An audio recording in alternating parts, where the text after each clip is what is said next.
When the holidays start to feel a bit repetitive, reach for a Sprite Winter Spiced Cranberry and put your twist on tradition. A bold cranberry and winter spice flavor fusion, Sprite Winter Spiced Cranberry is a refreshing way to shake things up this sipping season. And only for a limited time. Sprite. Obey your thirst. Oh, Hilton stay, your beds are soft and cozy. No lumpy couch, no stiff futon, no shower line at crack of dawn. Oh, Hilton stay. When you want holiday comfort you can count on, it matters where you stay. Enjoy comfortable rooms and friendly service when you stay with Hilton instead. Save up to 25% this season when you book with Hilton. Hilton for the stay. Terms apply. There is no hood like parenthood. Hi, I'm Kanika Chadda Gupta. I'm a former CNN journalist, mom of 3, including twins, and host of That's Total Mom Sense, the podcast. Now, if I had $1 every time I heard, gee, you have your hands full. On my show, I interview changemakers on their life lessons, legacy, and superpower of intuition, which I call our mom sense and dad sense. I've had the privilege of working with Mom 2.0, March of Dimes, and the White House, and have had some pretty amazing parents on my show.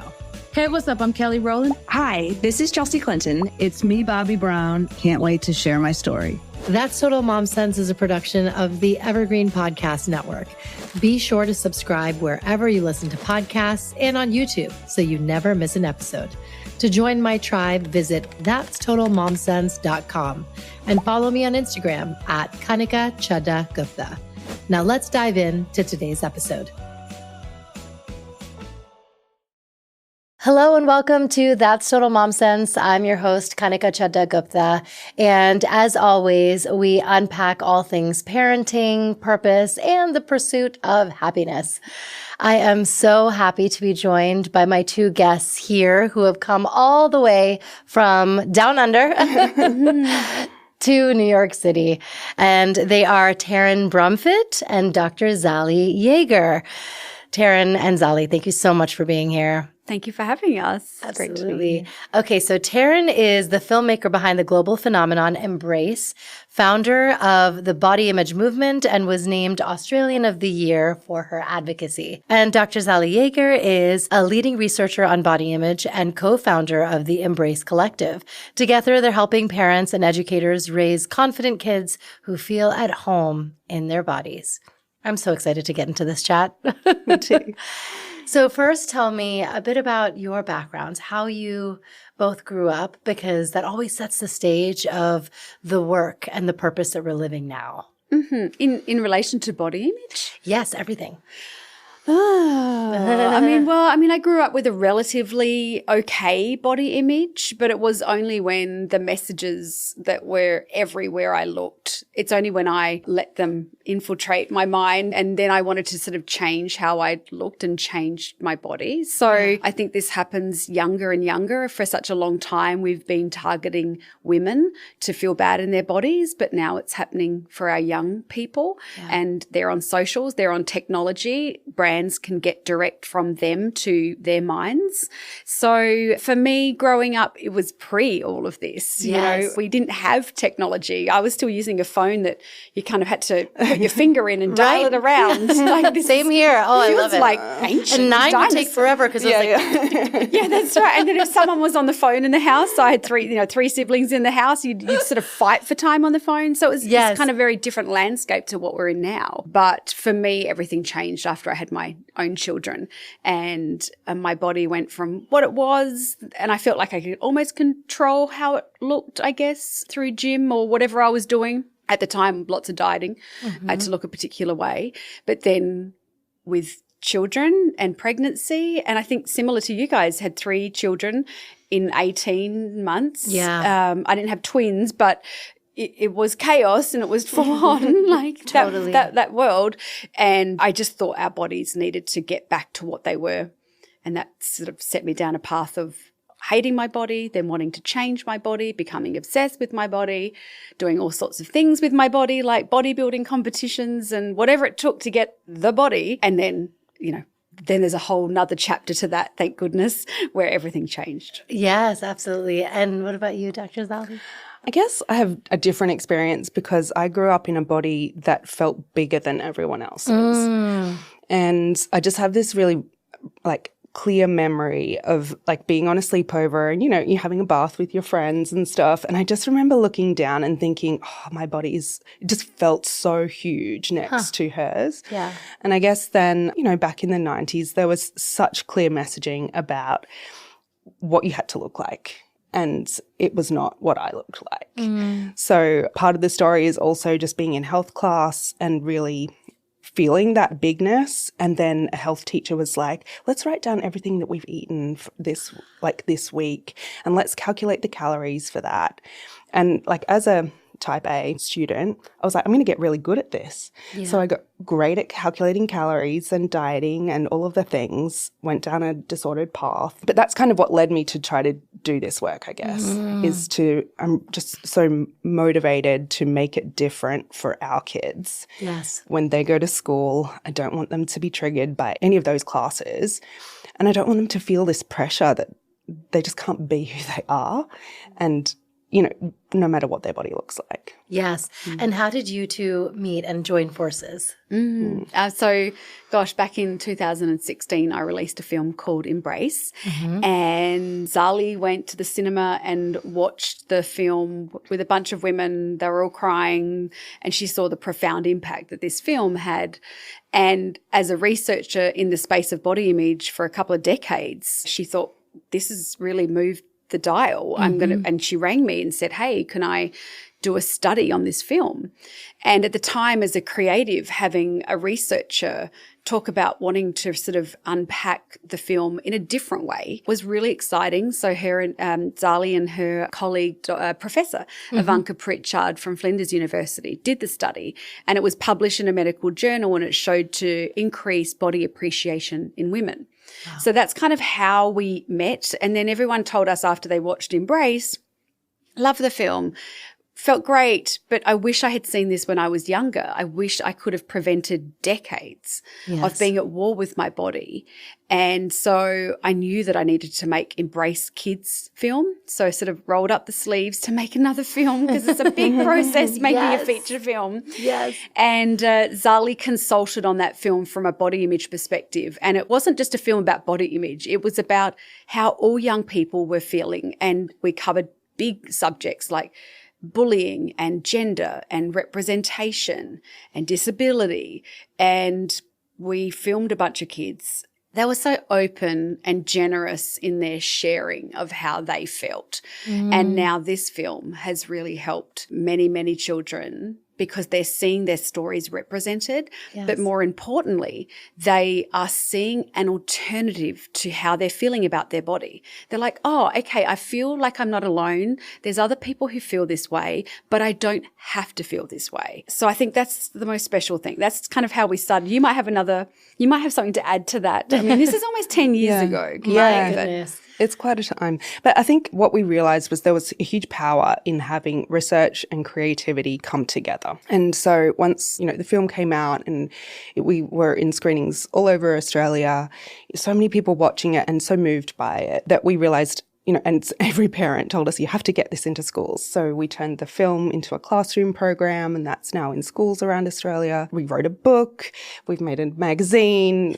Taryn sang a song. We will do anything. Wow. But it's all sort of turning everything that we know about how to help people feel better in their bodies into things that people can use. Yes. And I think that's the real power of bringing those two things together. So we founded the Embrace Collective, which is a health promotion charity in Australia, and that's how we try to get resources out to all of the people around young people just to help them, because so many people are motivated to do things differently for the next generation. Right. And we just aim to support all those people to do those things. Yes. Oh, that's amazing. And I think, to have various forms of media, I appreciate that because some like things that are audio, some like things that are tangible that you hold in your hands, and then it just resonates with that many more, people and kids. And every problem has a creative solution. Yes. That doesn't have to be done in the same way that it's always been done. So that's why we were making films or getting things in schools or writing a song or children's picture book or whatever it needs to be. And I think the reason this has worked so well is because the intersection of research and creativity is really powerful. Yes. And I think the really good example, this is quite a fun example to share. I was invited to the White House by President Biden for a state dinner a couple of years ago. And Zali came as my plus one. I had a plus one. I'm like, Zali, Yes. come with me. Let's do this. Let's take Embrace to the White House. Right. But on that same trip, Zali and her colleagues at Harvard University put a screening on of Embrace Kids, and then I was able to go to Harvard. Wow. So I'm not sure Zali would have got into the White House. I definitely know that I wouldn't have got into Harvard. But it's like this is the way. This is the heart-led leadership where it's not about us. It's not about ego. It's always about the end result. How do we help our young people feel better in their bodies? And it's working, 200 million people, 190 countries, 7 books, 2 feature films, songs. Sometimes we feel like we often say it's like we're wearing a jacket and like, what do you need? Do you want a song? Like the trench coat. Like a trench coat. Yeah. Like That is incredible. I love that. And it's been a movement that took years and years of conceptualizing and actually producing. So hats off to you. I know the work that goes into it. Yeah. Let's go back to, when we were younger, because it was those fashion glossies that really dictated what our ideal of beauty was. And I know I loved going to the grocery store with my mom where I would pick up, it was like a kind of rite of passage to go from the 17 to eventually the Cosmo and the Glamour. And I know you've worked with many editors in these spaces. And I don't know, it was very subliminal in a way to see like all the models and their body types be one kind of way. And, I know I never really saw representation of my heritage, never really saw an Indian woman on a cover unless I went to India and saw the Bollywood magazines. Yeah. But yeah, there was that. And then, of course, the different shapes and sizes and, neurodivergent or disabilities, like none of that's actually put at the forefront. Why was that back then? Like, why in the 90s, when we grew up, because we have a lens on this, was there such an obsession with like, this is the archetype, blonde hair, blue eyes, size 0? I mean, I think it was to sell us things. Like you can sort of trace everything back to marketing and advertising. And I think the message at the time was, if you don't look this way, you won't be successful. Like you won't be happy in your partner or, in your career and all of those sorts of things. And so, enter the product as the hero that's going to make you look like this way to get that thing. Yeah, so I do blame marketing for a lot of it. But also I think because media was so controlled, they were able to dictate. And we weren't able to, as a reader, you couldn't reach out and say, I don't want to see only one size of person, right? But now on social media, we can like write back if we see an image and we're like, come on, you can do better. Right. We can comment. And if enough people do that, that data goes back to those editors. I know a lot of people blame social media for a lot of things and there's a lot of potential for harm. But I think also we have a lot more power now than we ever did because, as someone picking up a magazine, there just wasn't the same capacity to give feedback. Yes. And in the film, you did a really compelling interview with Mia Friedman of this was Cosmo and Australian Cosmo. And I love that she was so transparent about what goes on behind the scenes because fashion editors, designers, makeup artists, and hairstylists don't necessarily want to work with the model who's size 16. Even though those designers will happily sell those clothes and, build that inventory if that's what's needed. But they don't want to put them, on the covers or in the centerfolds and that kind of thing. So like, tell us more about that conversation and how, she's actually changing the game in her own way. Yeah. I mean, gosh, this is the fact that we were even talking about magazines and photoshopping in this film. We've come such a long way. Yes. Now we have AI and other technology, but I think in every moment in history, there is always somebody standing up and saying, this is not okay. and let's do better. I think what's really important is that we rally behind those people and add our voices to the conversation, because I know that it feels like we're helpless sometimes. Yeah. And I think you're right, magazines, you know, unless you penned a letter, which we just weren't doing, right? Yes. That's maybe how we were heard, but we have so much more power and control now, and I think we should exercise that more. And I think we should do it in both ways. When we see something that we don't like, but what I love is to really give continuous feedback to brands or people who are making great choices about us, the consumer, and making us all feel included. Because that's just the way it should be. When we walk down the street, you know, to get here this morning, I always revel in just how different we are, our shape and size and color and ability. Like, that is beautiful. And all we're asking for is for that to be represented in other mediums. Right.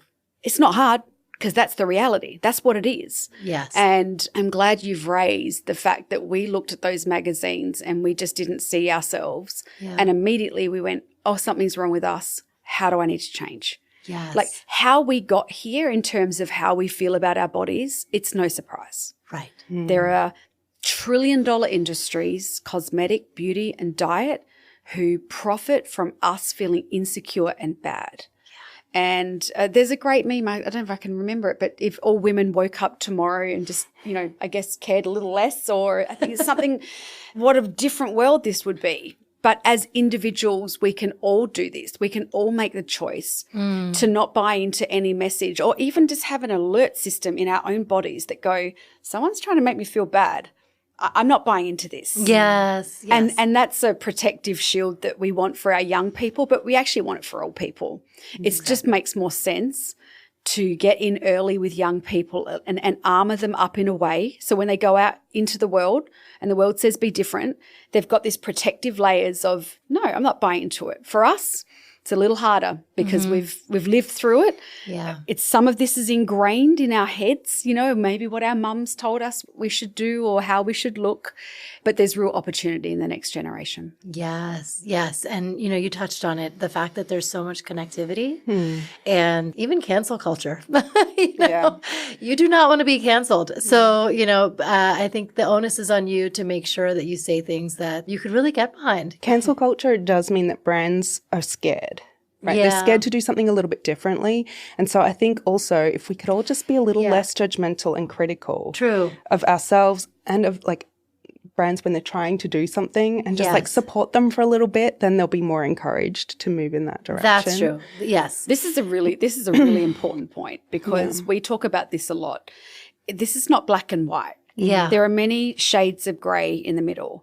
And I think that we need to approach our advocacy in a way that is going to get us to the end, our destination, with kindness and consideration and flexibility and understanding. There is a time and a place to get the billboards and the posters out, but often our observation of brands is that when we talk to them and give them some feedback, they're like, okay, I understand this. I didn't know.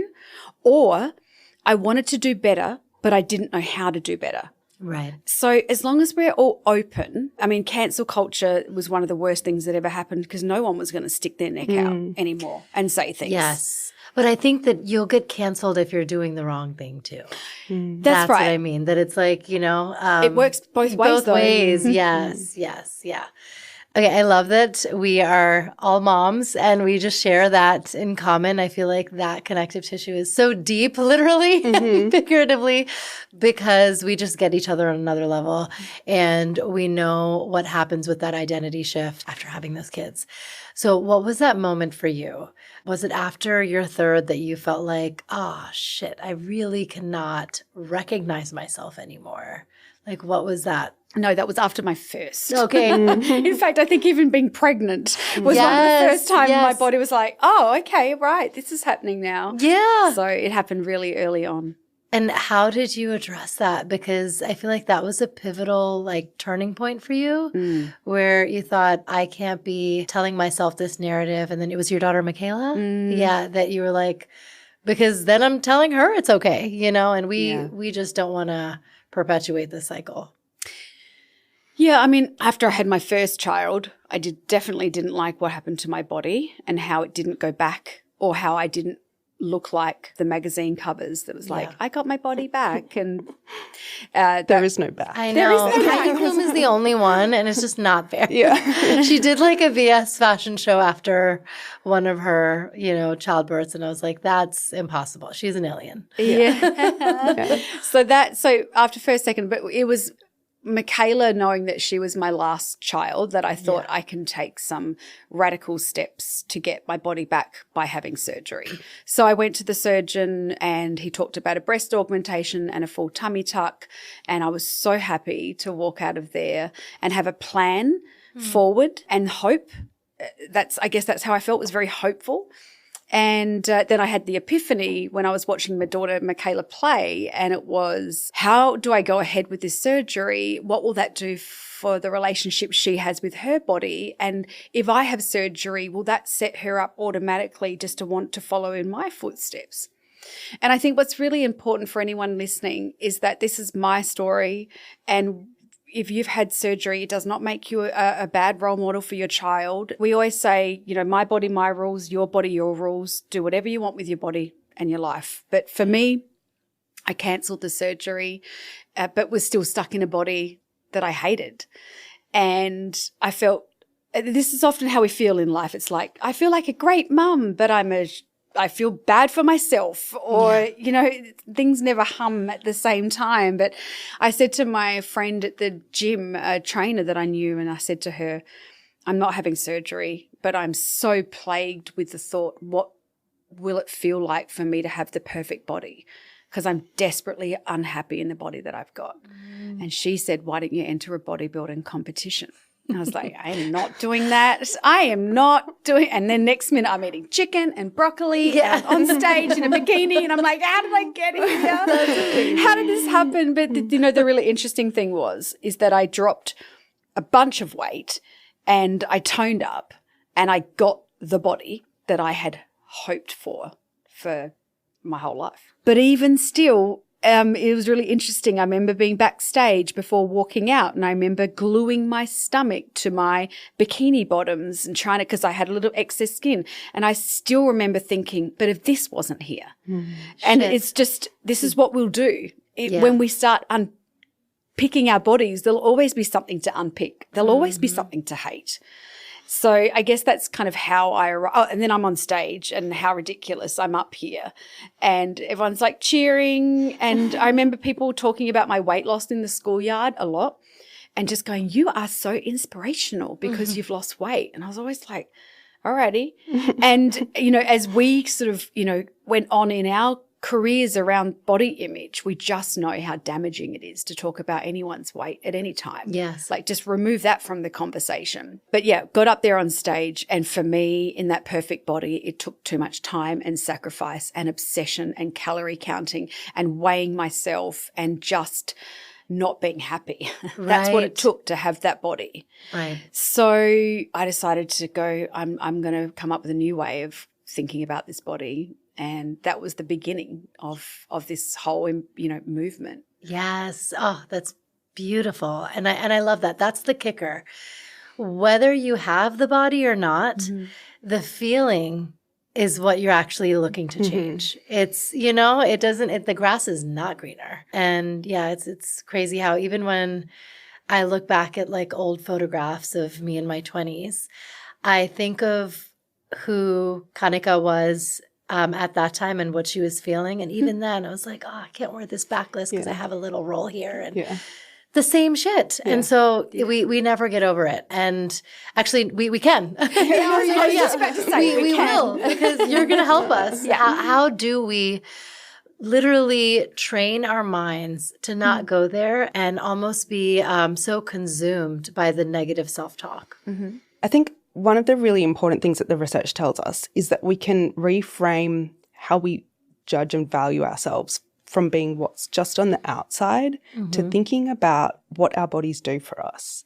And when I first heard that, I was like, oh, I've never thought about that before. But it kind of gives you another pillar with which you can consider your worth. And so thinking about all of your senses and how you appreciate that you get to see incredible things in the world. You get to smell lovely flowers, or you get to hear your children laughing and playing, like, hopefully, not screaming and crying.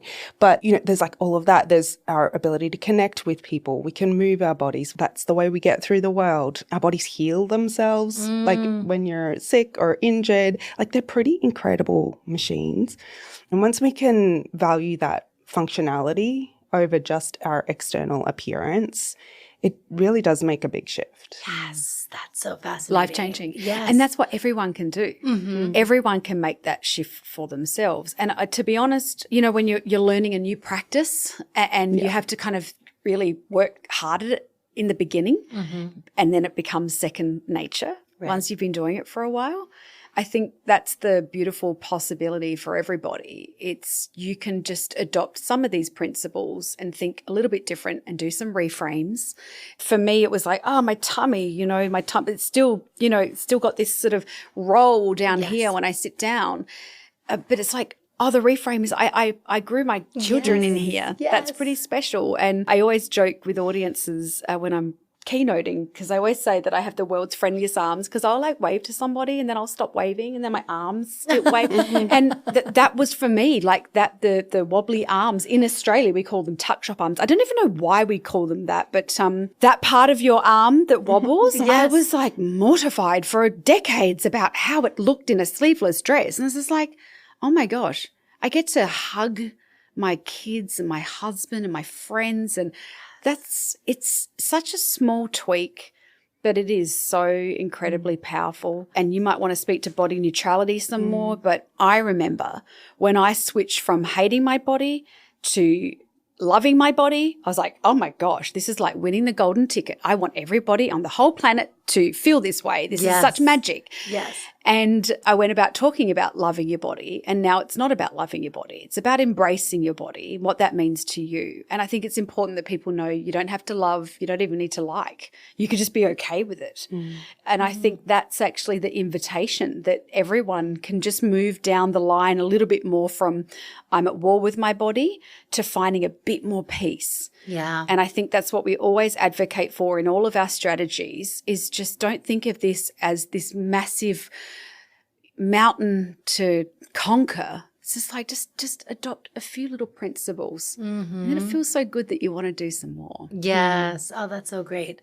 Any other practical takeaways for especially the moms? Yeah. I feel like we're so self-deprecating. Yeah. I think there's two things. I think our expectations are kind of misaligned with reality because, I remember being pregnant for the first time. I had no idea what would happen to my body after birth. Like they told me about like the stitches and like the kind of the medical parts. But in terms of the stomach, like I just didn't even know that it would take a long time for that to return to normal, because all of your organs have to like shift back into place. Yes, your rib cage is expanded and everything's moved up. Yes. Yeah, so it's there's a lot that has to happen. And I think, I had in my head for some reason that like 6 weeks after birth that something magic would happen and I would be, returned to normal, in inverted commas normal. But, slowly sort of realizing that was not the case. And now done more research in this space, and we kind of know that it takes much longer than that. It takes 9 to 12 months for bodies to really be back in a space just physiologically that is kind of anything resembling a normal. Right.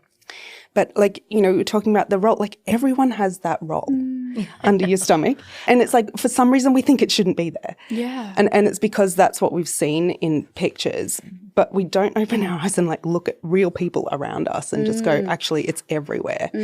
So I think it's about like not thinking that we're the only ones that have these flaws, because it's like, we're all just human. Right. We just need to see more of that. Yeah. we just need to see, and to see it normalized. Right.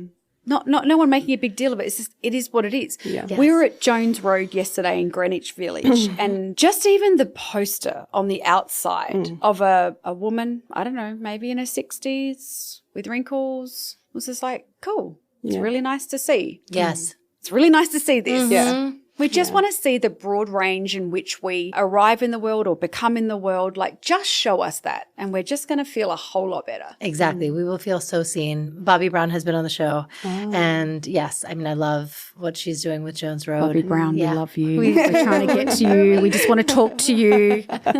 We'll make that happen. It's awesome. But yes, no, we need to see real people and real imagery.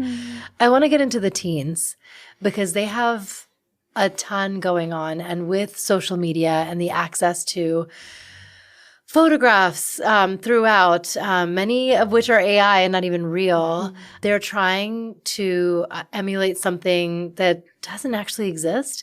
And back to the first film, I was completely aghast when one of the young women you interviewed who, was suffering from an eating disorder shared that she knew so many girls who would just drink cotton balls. They would just put cotton balls in their mouth and drink them to expand their stomachs just so that they wouldn't have to eat and starve themselves. I was shocked. Like, I can't believe that this is happening. And they're looking for all these like weird ways to like hack the system. What went through your mind when you were meeting these young women? I think for any story that I hear where someone is approaching well-being, fitness, health, diet, whatever you want to call it, in a way that is disordered and not healthy, it's really heartbreaking because it's immediately a struggle in their life. Like, life is hard enough as it is, and then you're adding these extra layers. We've heard it all. We've seen it all, and I think this is the power now that we've got, and our connectivity is to take research and to take what we know works and amplify that message. So I think we know what's bad and what's happened, and we've lived through it. I think it's almost like an opportunity to go eyes to the front. Here's what the research is telling us. Here are some practical resources. Let's do this instead. Yes, absolutely. I think I'll just add to that. That's why our focus is on the prevention of eating disorders and body image issues. We're about setting everybody up from the beginning with, I guess, the resources to understand how incredible their bodies are, body appreciation, even something as simple as experience over appearance. Like, think about what you're doing in the world as opposed to what you're looking like in the world. And we all could do that, right? Because sometimes we're like, I'm going to wear the dress or the heels that feel really uncomfortable. We know that's going to rob us of our joy at that event. So it's just like meet somewhere in the middle. You know, like this is my new boots and they're flat, but I still think they're quite stylish. I just think it's just remember that we're here to enjoy. We're here to experience. We've got 28,000 days on the planet. If we're really lucky, that is the average amount of days we get. What are you going to do with them? Please don't spend those days at war with your body. Learn how to embrace it is possible to do that, and go on adventure. Off you go. Have fun. That's wonderful. I love that reframe. Tell us about what you're having the classrooms teach the kids, in curriculum, because we need to rewrite that health class. Yeah. So I often talk about prevention of eating disorders and body image challenges being something that can be about adding things in. So adding in, body image content into curriculum, which doesn't happen here so much. But it's also about taking some things away. And part of the challenge, particularly in the US, is that all of the health textbooks, when you turn to the section on, healthy eating, it's actually about weight and it's not about your health at all. Yeah. It's about BMI and it's about measuring and counting. And as soon as young people start putting numbers to food instead of just like listening, like we're born with the ability to listen to how hungry we are, how full we are. And as soon as we override those sorts of cues, that's when we start to get a little messed up. So it's just about going back to food and nutrition education that's actually about food and nutrition, and it's like just take weight out of it, because for so long, for 20 years, all of the messaging has been about weight, and it's kind of taken us away from what's really important, which is like we have to eat multiple times a day to keep our bodies going. Like, let's choose the things that are going to make us feel really good and like give us energy and like taste great. And let's take food as a moment of celebration where we can come together with our families. Like, let's not be so focused on counting and measuring and the kind of cognitive aspects of eating. We just need to enjoy it a little bit more. Yes. What's your take on the GLP-1s? Interesting. I think it's a really interesting space to watch. I understand why people would want to use them because, you know, for so long we've been told you need to look a certain way. Yeah. And so now, and for so long that wasn't really possible. Dieting was very unsuccessful, which made a lot of people very rich because they would convince us that we need to do things to lose weight. They didn't work, but we wanted to keep trying.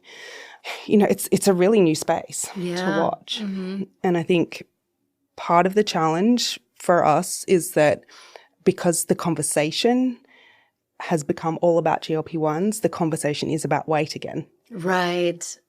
And that's creating a lot of pressure for a lot of people. That's true.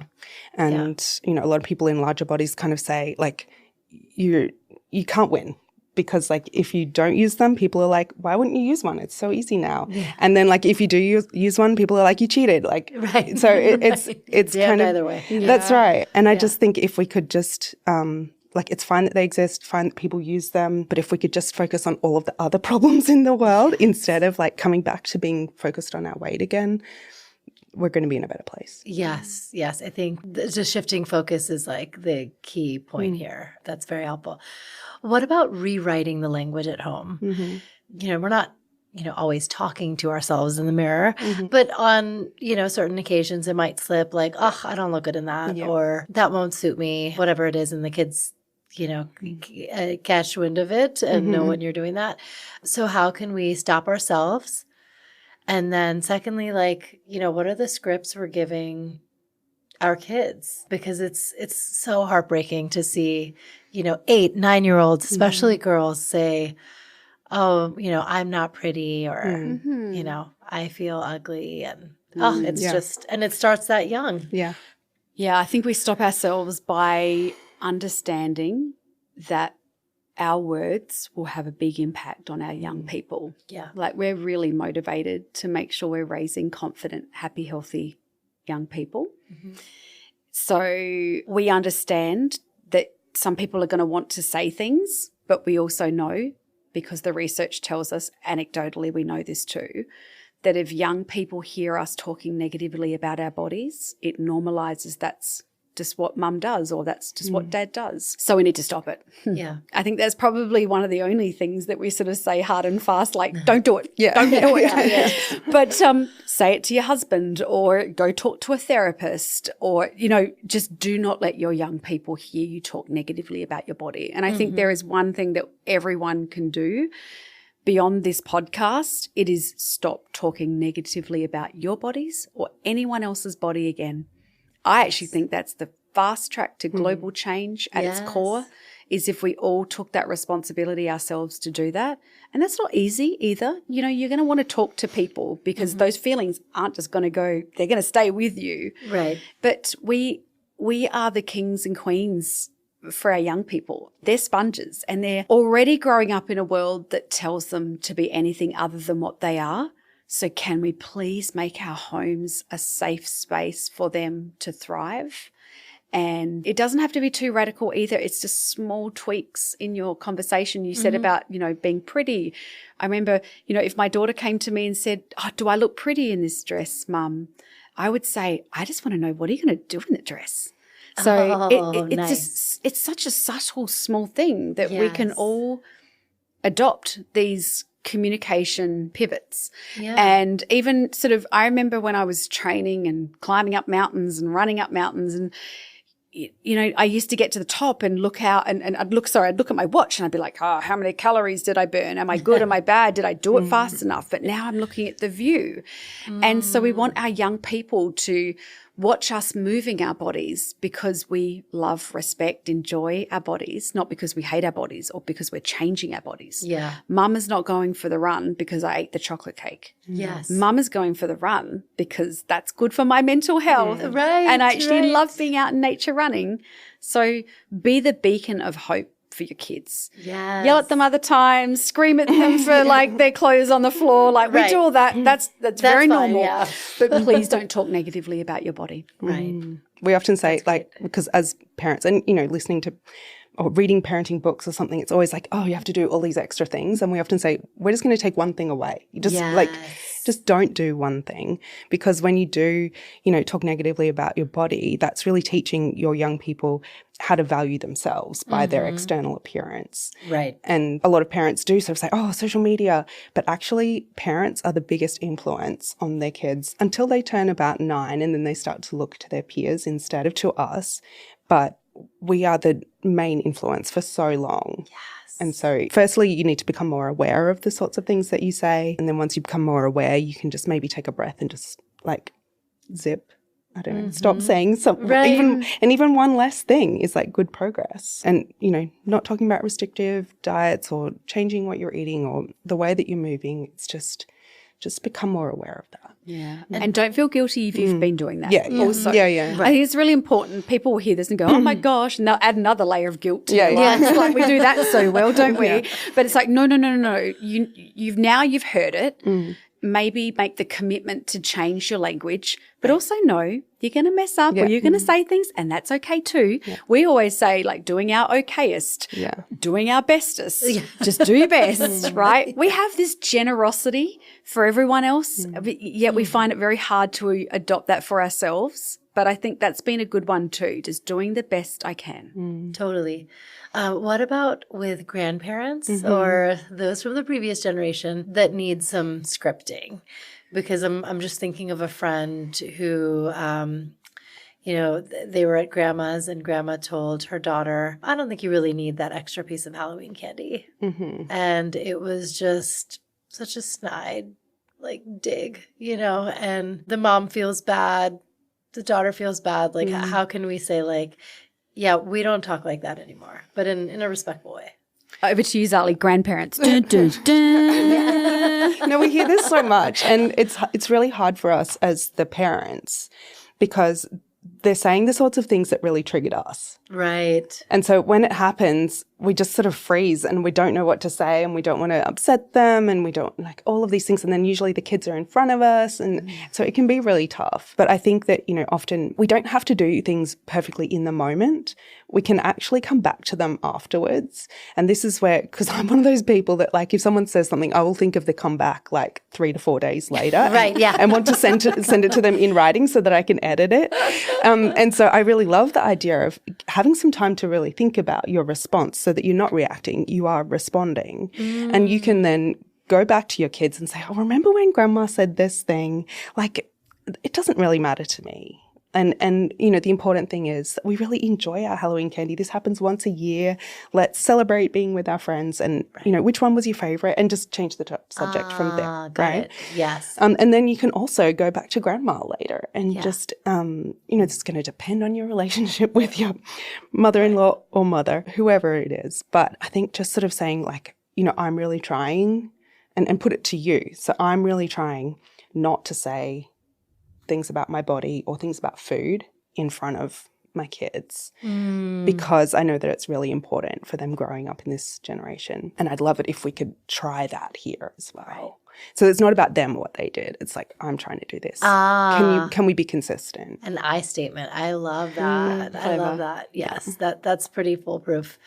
And now what is lighting you up as you continue to grow this collective and movement? I guess we've just come from Canada where we've been sharing some of the research and resources that we have. The research space is very small. I know all the people all over the world who do this. and you know, Australia is kind of leading the way. We have some resources that no one else has. And so I guess a lot of people would be like, sweet, we'll keep those to ourselves. But I guess we want to do things differently. So we're just trying to share those with other countries and say, we've got something. It took us a long time to build it. We'd like to shortcut that for you, and can we collaborate and work together to make these things happen everywhere and not just in our country?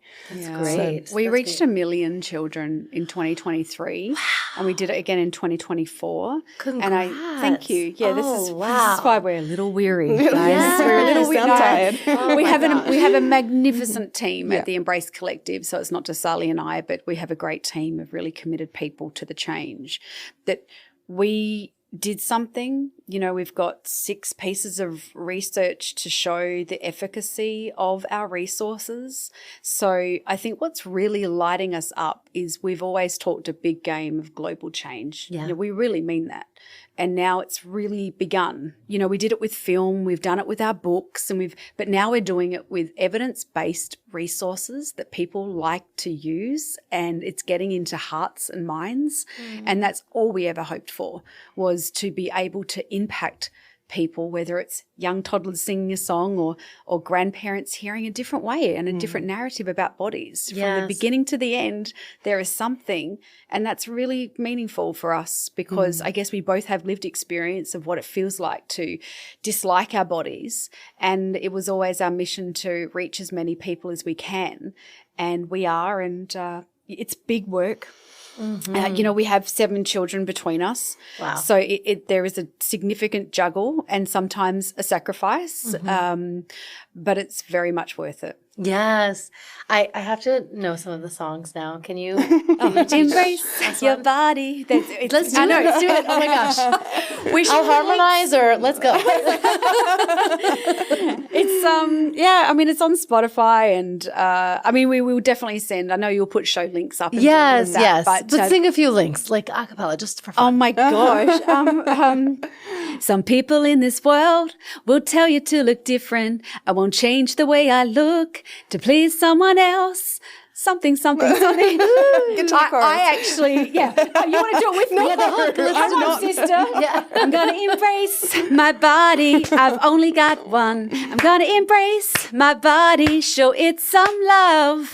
Please don't tell me to be someone else. Embrace your body. Everybody love yourself. Do you know what? So I'm not the singer, FYI. I mean, I do. You can hold a tune. Oh my gosh. No. Yes. I actually teamed up with a children's entertainment group called Pevin and Sarah, and we went into the recording studios, and I just did the at the back of my bits, and then it's become like I've written and I've sung a song. It actually went number 1 on iTunes and knocked off Baby Shark for about 2 seconds. Wow. But we were very proud of that. But Yes. sing the song, read the book, read the parents' book about how to do it, watch the films. Like there are so many resources for the person that's listening to this going, I think I want in on this embracing your body stuff. And let me tell you, we've impacted many, many people around the world. Nobody has learned to embrace their body and regretted the decision to do so. It should come with 100% money back guarantee. It is fun. It is adventurous. I've never had more energy. Like it's a good thing. So Yes. more people to embrace is what we'd love.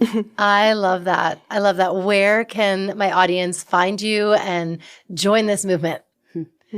Yeah, I mean, theembracehub.com for all the resources. Okay. Body image movement.com for other stories and resources. We're on LinkedIn.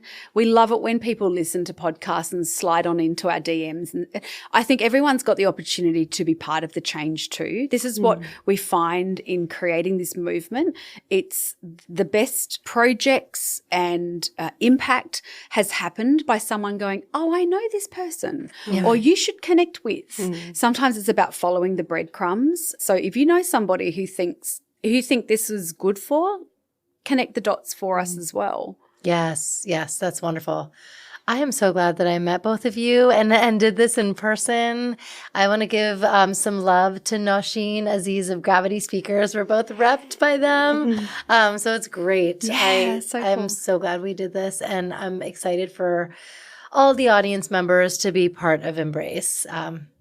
It's amazing. Congratulations on all you've built. Thank you for having us. Thank you for listening, everyone. Thank you. Thanks for listening to this episode of That's Total Mom Sense. You can listen to the audio version wherever you get your podcasts. Just search for That's Total Mom Sense. You can learn more about my guests by logging on to www.thatstotalmomsense.com. Be sure to follow me on Instagram, where I'm most active on social media. My handle is @Kanika Chadda Gupta. And if you have ideas for show topics or guests you can't wait to have on the show, write to me at thatstotalmomsense@gmail.com. And lastly, please rate, review, and subscribe to That's Total Mom Sense if you haven't already. Thanks for being in my tribe.